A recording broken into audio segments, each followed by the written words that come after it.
오늘 우리가 같이 읽으실 성경 본문은 마태복음 27장 35절에서 53절까지였는데요. 너무 기니까 줄여가지고 46절에서 50절까지 말씀을 같이 봉독하려고 했는데 오늘 영상에 말씀을 그대로 우리에게 먼저 들려주셨습니다. 그래서 말씀은 다시 봉독하지는 않겠습니다. 우리가 예수님에 대한 고난을 묵상하면서 지금 계속 신앙생활을 하고 있습니다. 사순절부터 시작을 해서 고난 주간으로 접어들었고 오늘은 어떻게 보면 고난 묵상에 있어서 가장 극성이라고 얘기를 할 수 있는, 최고조라고 얘기할 수 있는 굿 프라이데이, 성 금요일로서 주님의 고난을 묵상하면서 오늘 우리가 또 모여 있습니다. 이렇게 주님의 고난에 대해서 얘기를 하면은 오늘 말씀에 나와 있는 것처럼 예수님께서 십자가에서 당하신 그 고난을 우리가 생각을 합니다.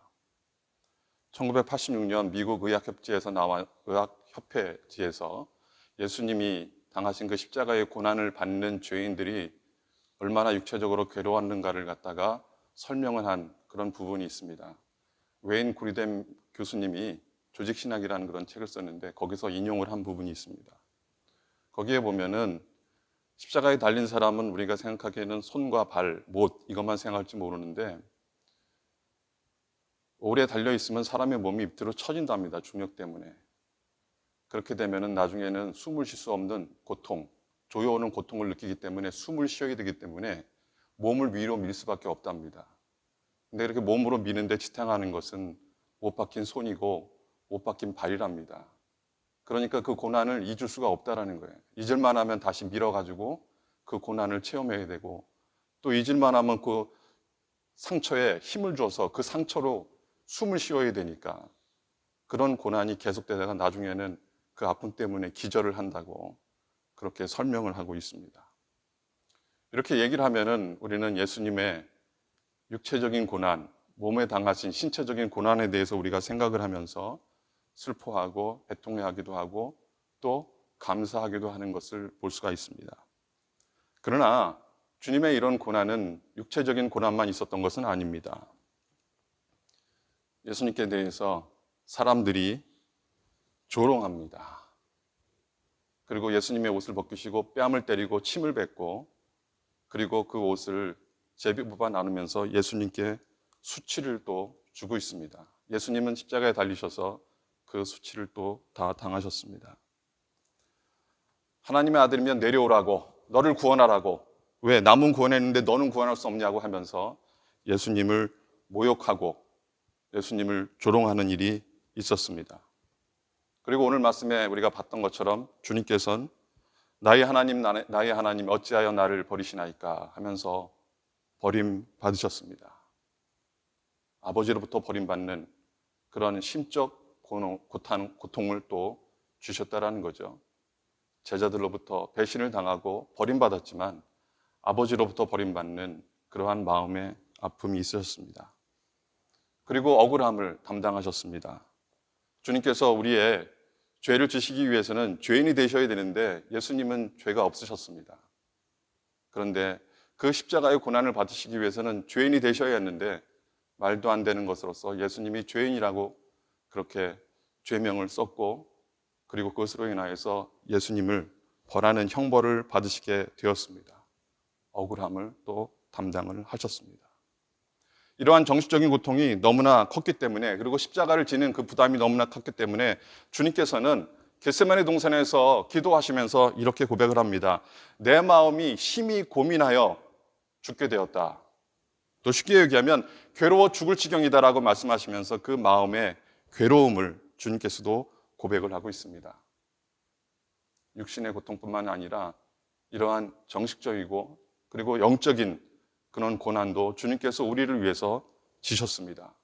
그리고 십자가에 달리셔서 운명하셨습니다. 영혼이 떠났다라고 말씀에 기록되어 있습니다.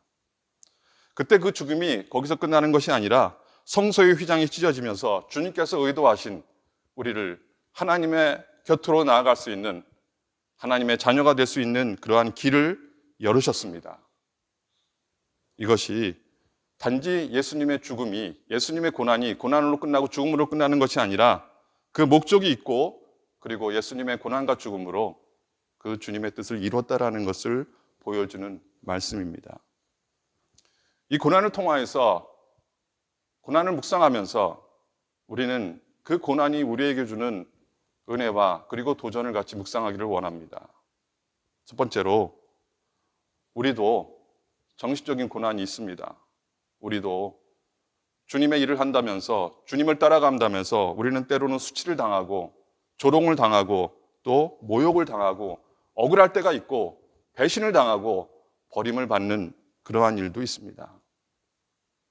우리가 그런 것을 보면서 주님의 고난, 주님께서 우리를 위해서 받으신 고난을 생각하면서 우리도 또한 그러한 고난 속에서 위로를 받고 주님께서 목적을 이루신 걸 통하여서 승리를 이루신 것처럼 우리 삶에도 그 고난을 통하여서 이루시기 원하는 하나님의 뜻이 이루어지고 또 그 고난을 통한 승리를 우리가 같이 소망으로 가지기를 원합니다. 그런 얘기를 합니다. 이 땅에 계셨던 주님보다 더 많이 가지려고 하는 그런 사람이라면 정말 예수님을 우리 주님이라고 고백하는 사람일 수 있는가? 주님께서는 고난을 받으셨는데 우리는 이러한 고난, 우리의 육체적인 고난이나 정신적인 고난을 당하였을 때 이 고난을 치워주시옵소서. 이 고난은 담당할 수 없습니다. 예수님, 당신은 당연히 이 세상을 구원하기 위해서 고난을 당하신 것, 그거는 당연한 것인데 내가 당하는 고난은 이건 억울합니다. 그러니 이 고난을 치워주시옵소서. 할 수만 있으면 이 잔을 치워주시옵소서. 때로는 우리 이렇게 주님처럼 기도를 합니다. 그러나 주님께서는 또 이렇게 고백을 하시죠. 내 뜻대로 마시고 아버지 때요. 그러면서 주님께서는 끝까지 순종하기를 원하셨습니다. 그래서 빌립보서 2장 8절에는 주님의 순종에 대해서 이렇게 기록하고 있습니다. 사람의 모양으로 나타나셨음에 자기를 낮추시고 죽기까지 복종하셨으니 곧 십자가에 죽으심이라.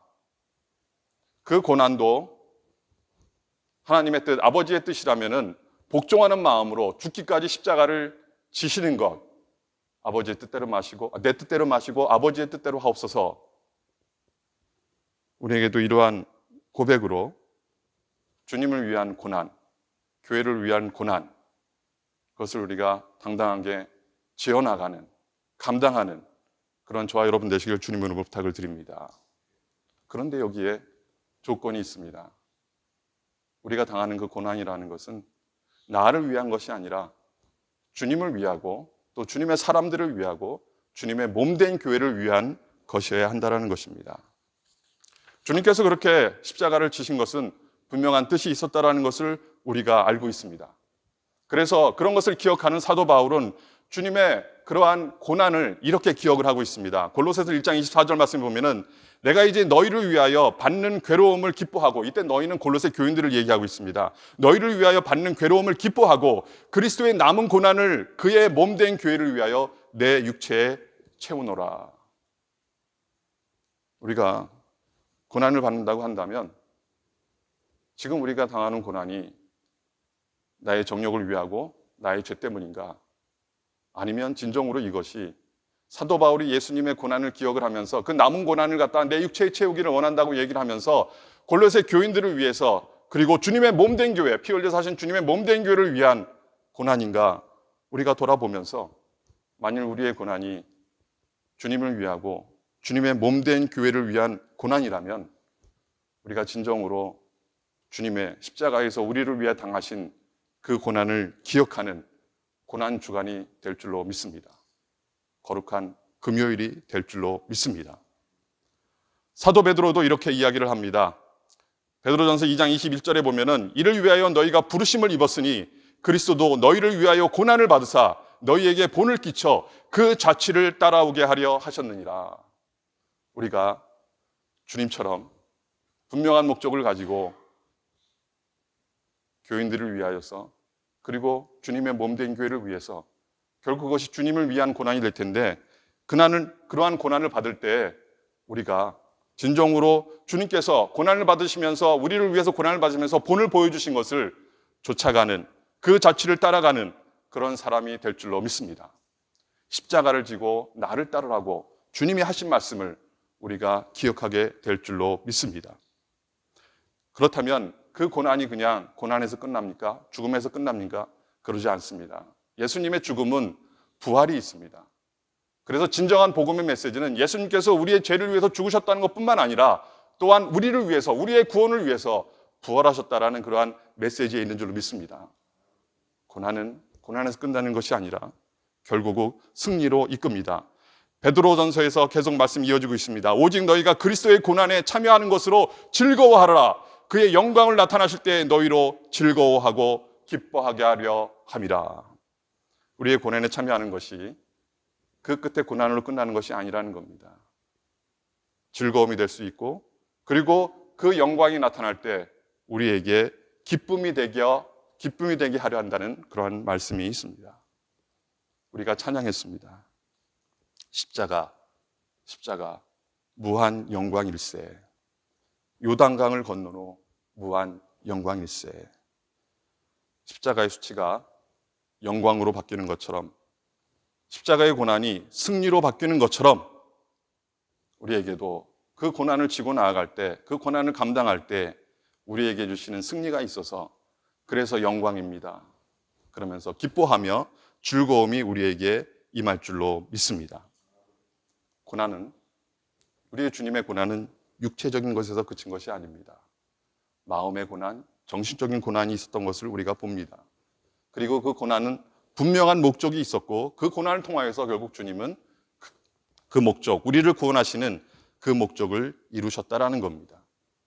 대상이 있었습니다. 나를 위한 것이 아니라, 자신을 위한 것이 아니라 사람들을 위한 것이었고, 사도 바울이 얘기하는 것처럼 주님의 사람들을 위해서, 교회를 위해서, 주님을 위해서, 주님의 몸된 교회를 위해서 지는 고난이 되어야 될 줄로 믿습니다.